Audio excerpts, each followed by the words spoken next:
Good evening makosana kwangoda tonduthenga wachisoni kunena zona kuti Mpumba Tiyamike Nkhoma yemwe anali pulezenta wa Times Group watisiya atopa ngozi yomwe yachitika ku Ntchewu lero lipa 31 Julayi chaka chimene cha 2026 ndiso pa ngozi imeneyi patisiya anthu ena makamaka munthu winanso ndi kuti atisiya pa ngozi imeneyi kuphatikiza pamenepo anthu ochuluka ndoti avulala koopsa nkhanitu zolilisa kwambiri komwe tsiku linatha bwinobwino nkumakabwera ndi uthenga wachisoni ngati umenewo ndithu makosana tifotokoze nkhani bwinobwino imene yakhalira ndi cholinga choti muitsatire chimene chachitika chenicheni makosana ngoziyo yachitika posatira kuti galimoto zinaombana galimoto imodzi ndi kuti munakwera malemu Mpumba Tiyamike Nkhoma ndino ngozi imene yachitika pamalo pamaziwika zona kuti Nyali pafupi ndi msika wa Mulangeni msewu umene wa M1 pakati pa Dedza komanso Ntchewu leno chimene chinachitika nchona kuti galimoto zimene zinaombanazi galimoto yoyamba ndi yaboma komano galimoto yake silizo zoti inali cruiser kandi ya mtundu wanji komano ndi galimoto yaboma chifukwa choti registration number yake ndi MG320AR andino driver wa galimoto imeneyo dzina lake ndi Gift Mapopa ndi galimoto yabomayi imachokera mtunda wa Dedza malowera cha ku Ntchewu boma imene galimoto inayo imene inaombana nayo ndi Toyota Lactis Saloon imene galimoto imeneyo inanyamula mapassenger okwana 4 andino registration number yake ndi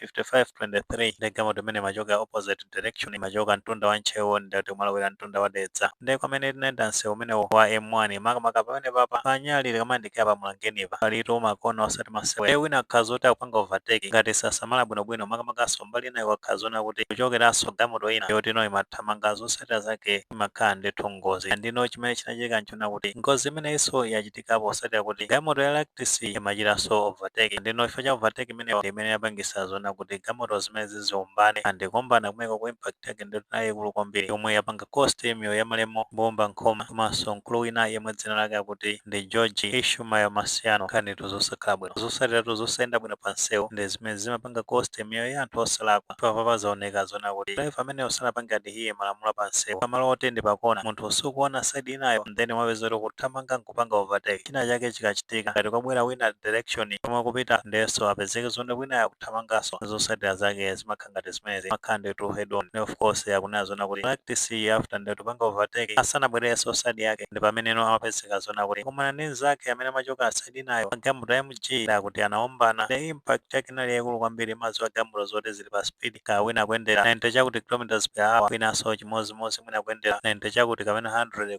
per hour ndiye galimoto zimenezo zikaombana impact yake ndiye kuti semasewe kuti zitaombana galimoto zimenezo zinapangisa zona kuti mapassengers onse amene ali mgalimoto zimenezo pa galimoto ya mtundu wa Lactis ngati nafotokoza kale kuti munali mapassengers okwana 4 kusabweranso galimoto ina yabomayo munalinso mapassengers kumene galimoto zimene zaombana navulala osati masewe kuti mmodzi mwa anthu amene avulala ngozi imeneyi ndi wa polisi ndithu amagwira ntchito pa Monkey Bay Police mwiri mboma la Mangochi apolisi amenewo zina lake ndi Sergeant Esther Mtandika ndi after ngozi yachitika anthu anathamangira pamenepo kuwathandiza ndi kuti kwakweza mgalimoto kuthamanga nawo to ku chipatala cha boma la Ntchewu sinanga ndi chipatala chimene chili pafupi ndi kuthamanga nawo kupita ku chipatala kumeneko cha kutsitsa anthu amene achipatala kuyesa anangosimikiza zona kuti malemu Mpumba Tiyamike Nkhoma ndi kuti wamwalira kuphatikizanso mkulu ameneyi amene kuti George Ishmael Masiano nayenso ndi kuti walesiya moti pamene yonkhula pano matupi awo akusungidwa ku nyumba yachisoni kumeneko ku Ntchewu ndi paja amene mayankhulira polisi ya Ntchewu ya Jacob Kim ndi iwo mfotokoza kwawo amene azona kuti padakali pano pa matupi anthu amenewa amafunika identification komano malemu Mpumba Tiyamike Nkhoma amene inanga sindi wa Times ndi management ya Times yampanga identify pamene uyu George Ishmael Masiano amene ndi akupempha achibale ngati angamveza uthenga umenewo ndi kuti apite ku Ntchewuko ndi cholinga choti akathe kupanga identify ndi uthenga ndithu akupereka a Jacob Kembo ndoti pamene paso anthu uthenga ndi umenewo kuti asibale awo omwe anakwera galimoto zimenezi zomweno ndi imene yaboma ndi registration number yake ndi MG320AR ngati asibale awo sakufika ndi kuti ali ku chipatala chimene cha boma la Ntchewu kumene apanga admit akulandira thandizo la chipatala kumeneko komanso ndi kuti amene akwera Lactis omwe achoka mtunda wa Ntchewu amachoka ku Blantyre Angubalaka ndi kuzomba komano registration number yake ndi ZA5523 ndi kuti uthengaso ndi umenewo azibale awo avulala kwambiri ali ku boma la Ntchewu kumene akulandira thandizo la chipatala chimene cha boma la Ntchewu kanito zosakhala bwino zomvetsa chisoni kunja kodayida ngati kumeneko ngomakakhalanso ndi uthenga uthenga ngati umene uthenga olilisa ndiso osakoma nkomwe sosali ija timakhala tikuyankhula nthawi ndi nthawi zija kuti ino tikamayenda pa msewu tizipanga ndihiye malamulo a pa msewu malo ngati amene wapanyalepa pafupi ndi pamulangenipa ndi malo achabe kwambiri andino ma overtake atino munthu zosamala zotsatira zake ndi ngati zimenezi zotapanga cost miyoyo ya anthu osalakwa ngati imene ndino munthu umatha kuona msewu ine ulili msewu ona ndithu kuti kusogolo kuli kona uko then wapeza kuti munthu akupanga overtake sokuonanso china chonse chimene chili kusogolo kwako ndipo kupanga overtake munthu umene akuthamanga kwambiri zotsatira zake ndi zimenezi akaphesatu miyoyo ya anthu osalakwa ayi ndithu sizinayende pamenepa pepese kwambiri banja la malemu mbumba atiyamike nkhoma chifukwa chotaya mwana wanu mchemwali anti kamwinanso anali amayi pepesenso akufamile malemu George Ishmael Masiano posatira imfa ya m'bale wanu makamaka mazindikira zona kuti imfa yobwera chifukwa cha ngozi lino munthu munasazikana bwinobwino ayende kupita kotere naso pamene akuyenda malumikizana kumene and then wezi zoti communication yadoka mwazamvana uthenga kuti m'bale wanu uja watesiya ine yake imakhayowa kwambiri ndifa imene imapswatu mtima pepani ndithu pepani ndino kupepesa kwathu singathe kufikira kuchiza mabala amene abwera chifukwa cha imfa imeneyi wanu Mulungu yekha ndi amene angathe kukwanisa kutonthozani kulira kumene konse mukulira nokha ifenso tikulira limodzi kutengera professional yake magwira ntchito yotamandika kwambiri makhala kuthandizira dziko kudziwa uthenga amene amagwira ntchito kumene ku times so kupita kwake ilonse ikulu famileko komanso ku dziko ndichifukwa ndithu tikulira nanu limodzi chifukwa cha imfa imene pesenso ma colleagues yake maso management ya times oloza to staff wanu pesenso kwa onse amene akhuzidwa direct ndi imfa zimenezi ambuye yekha ndi amene angakwanise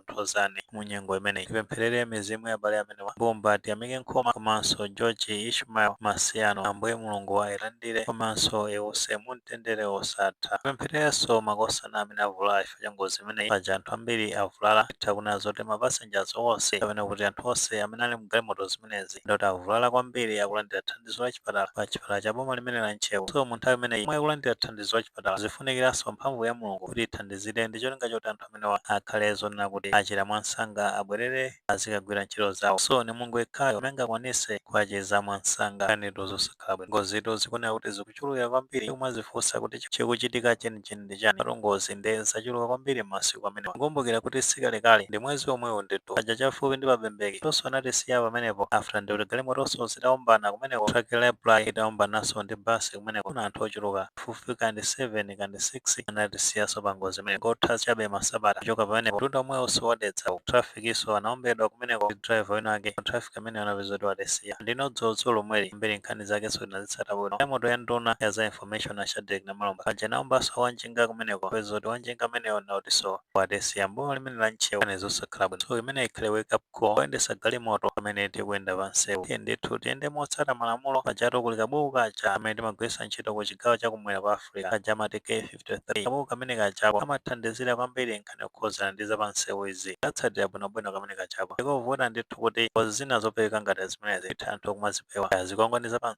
msewu paja amalemba ndithu kuti apa pasi ufuna kupanga overtake naye munthu ukha kupanga overtake zotsatira zake zimakhala ngati zimenezi chifukwa timanena zona kuti tatisire kusamala ngati tikuyenda mosasamala zotsatira zake timapanga costume ya anthu osalakwa ngati mmene zakhalira pani papa pati ngozi ngati imeneyi inakatha kupereka bwinobwino pano sizoti driver amene kamaganiza chani mathamangiza chani pano cha nzeru ndi chani kuti munthu uchedwe tomayenda mosamala kusiyana zonena kuti ukhale kuthamanga nkuchita ngozi osakafikanso ulendo umene kuti ndithu tiyende mosamala pati imfa izi zikumawawa kwambiri pamene zichitika ngozi yonena kuti nthawi zina ngozi zimatha kuchitika mwina beyond control yathu nthawi zambiri ngozi zambirizi zimakhala zonena kuti zinali zopereka bwinobwino unafa cha likeness imene inachitika ali pawendesayo zimene zoti panga cost miyoyo ya anthu omwe ndi osalakwa enanso ife oyendesafe kupeza zoti zapanga cost moyo wathu so ndithu tiyende mosamala tsate malamulo a pa msewu ayi makosana nkhani zake nimene zakhalira nkhani zosakhala bwino zovuta kwambiri kumabwera kumafotokoza imfa ngati zimenezi ndi zinthu zosakoma pang'ono pomwe ayi ndithu penipeni mizimu ya abale amene wahiwuse mumtendere osatha so timwe ni maganizo pa nkhani imeneyi ngati maganizo oti inawafotokoza ni comment section kumene wamapereka tikumbukirenso kulemekeza maganizo anzathu